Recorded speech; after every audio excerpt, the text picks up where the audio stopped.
일본의 혐한 네티즌들과 함께 맞장구를 쳐주던 언론사가 왜 이럴까요?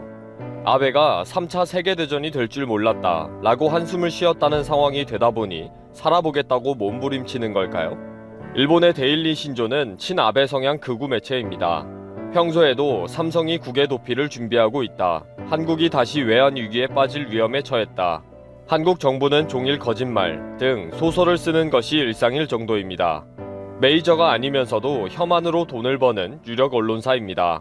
그런데 갑자기 16일에 한국을 본받아라 라는 칼럼을 게재해 화제가 되고 있습니다. 믿었던 데일리 신조에게 발등 찍힌 일본인들의 혐한도 역시 가관입니다. 데일리 신조의 이 칼럼을 기고한 사람은 코마다 아이코입니다. 일본에서는 한류 전문가로 많은 글을 적는 젊은 여성 칼럼니스트입니다.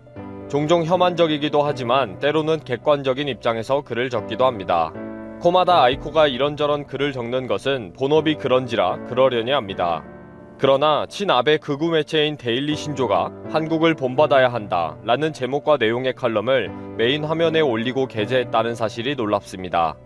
코마다 아이코는 칼럼에서 일본 언론과 일본인들은 한국에서 의료 붕괴가 일어나고 있다 라고 계속 주장하고 있는데 이런 말도 안 되는 거짓말을 정말 믿고 있는지 묻고 싶다고 했습니다.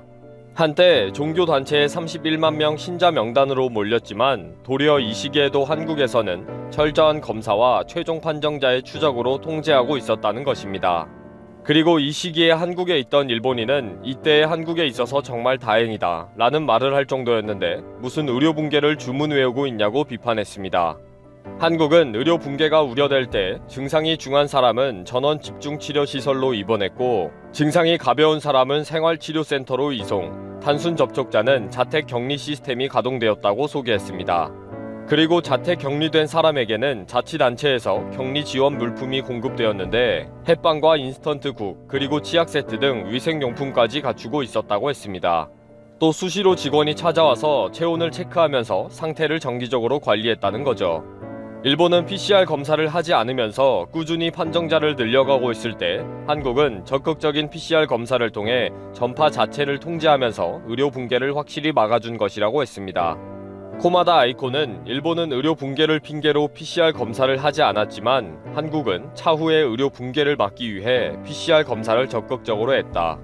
일본은 증상이 심각할 때에만 검사를 겨우 받을 수가 있었지만 한국은 발열 등 의심 증세만 있어도 무료로 검사가 가능하다.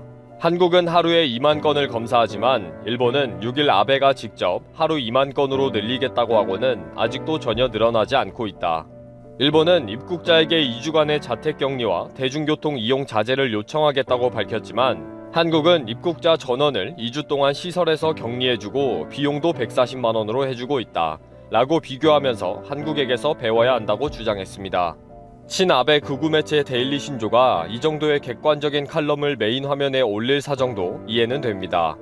지금 일본이 일단 무조건 살고 봐야 하는 막다른 골목에 몰려있는 입장이다 보니 이럴 수도 있다는 생각이 듭니다. 아베가 지금 7개현 비상사태 선언을 일본 전역으로 확대할 계획일 정도로 일본 상황은 심각합니다. 게다가 아직 본격적으로 검사하지 않았는데도 말입니다. 그럼에도 그동안 데일리 신조의 혐한 글에 극성 팬처럼 맞장구 치며 혐한 댓글에 열올리던 일본 네티즌들은 극도로 흥분했고 댓글은 예상한 것처럼 정말 가관입니다. 스마트폰의 GPS 기능으로 이동 경로를 파악하는 비인권적 국가이다.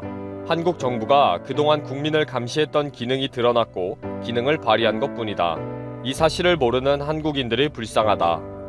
한국처럼 젊은 군인들을 강제 차출해서 대구에 투입하고 위치를 추적해서 강제 체포하는데 민주인권국가 일본에서는 어렵다. 정확도가 떨어지는 PCR 검사로 의료 붕괴 사태가 온 한국을 본받는다고? 친북 정권의 조작으로 통제에 성공한 것처럼 보일 뿐 이제 총선이 끝났으니 전파자와 판정자가 폭발할 것이다. 일본이 중국과 한국처럼 개인의 행동을 통제하고 감시하는 국가로 나가야 하나요? 높은 지성과 절도 있는 일본 국민의 힘으로 극복해야 합니다. 뭐 줄줄이 달려있는 댓글은 역시 이래야 일본이지 라는 생각이 들었습니다.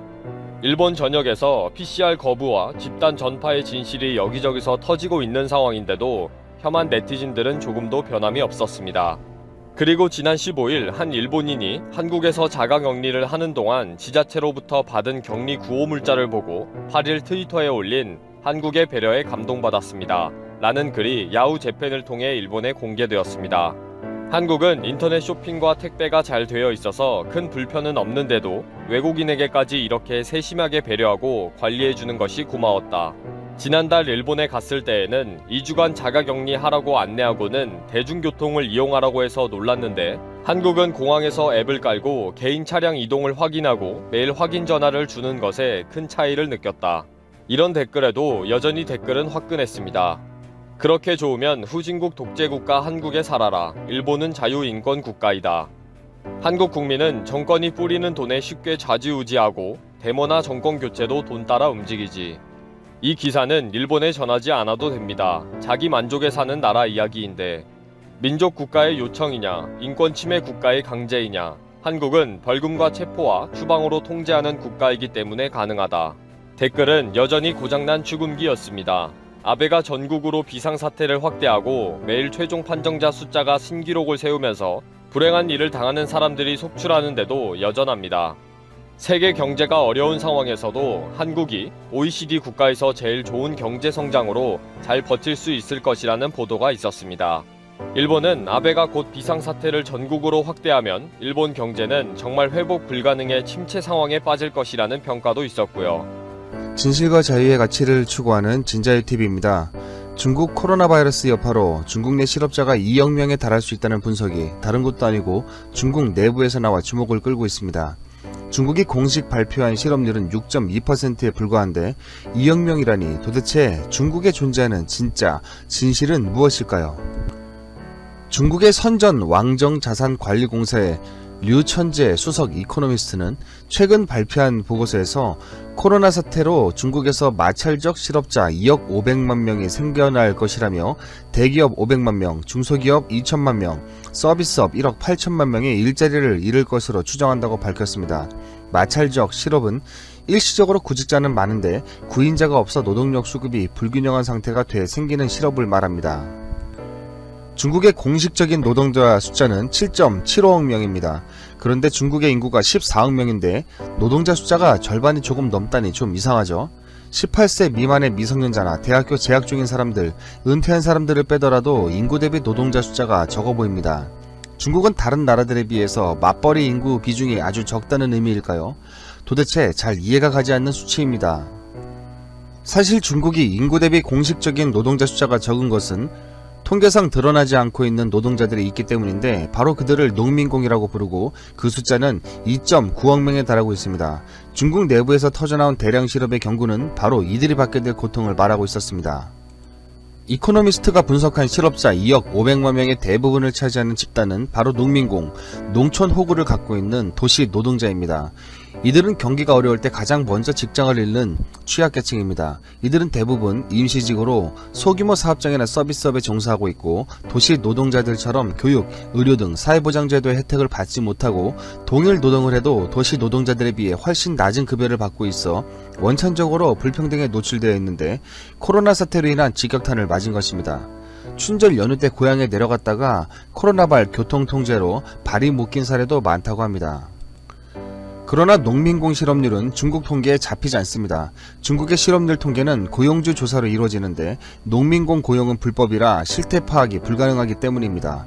대만 자유시보 등 중화권 매체들은 류천재의 보고서가 중국이 맞닥뜨린 재난 여파의 민낯을 보여줬다고 전했습니다.